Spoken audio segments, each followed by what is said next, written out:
Nabasag ang katahimikan ng dilim ng paulanan din ng bala ang isang barangay hall sa Pasay kaninang madaling araw. Batay sa paunang investigasyon, sinisilip bilang person of interest ang isang lalaki na sinita sa paninigarilyo.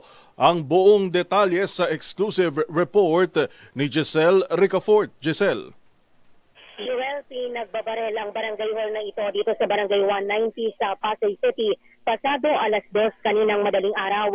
Ang sabi sa Rizal H ni Colonel Joselito De Sesto, ang hepe ng Pasay City Police 3 beses binaril ng suspect itong barangay hall kung nasaan ang 3 tanod noon.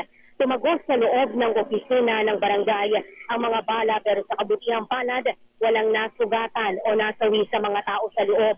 Ayon sa mga testigo, isang lalaking nakaitim ng hoodie jacket, bonnet at itim na short ang namaril dito sa barangay hall. Pakinggan natin ang isa doon sa 3 barangay tanod na nasa loob ng tanggapan nang mangyari ang pamamarila. Kaming 3 tanod na naka-duty ng gabi. Siyempre, nagbabantay kami. Panggabi kami. Kaya bigla na lang may sunod-sunod na putok. 3, 4. Siyempre, ang namin, bigla kaming napabalikwat. Kumubay muna kami, tapos, yun na.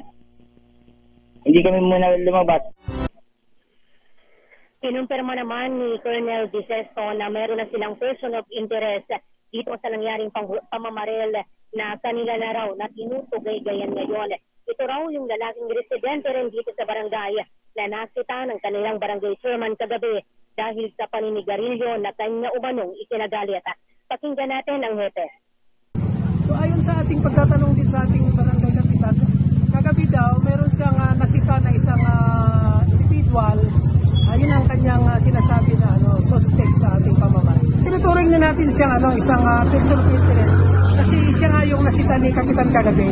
So ongoing ang ating investigation. Nandito na po yung SOCO na nagkakandak ng technical investigation. At the same time, yung ibang tropa natin nagkakandak na rin sila ng backtracking sa mga CCTV footage sa mga CCTV dito sa area ng barangay.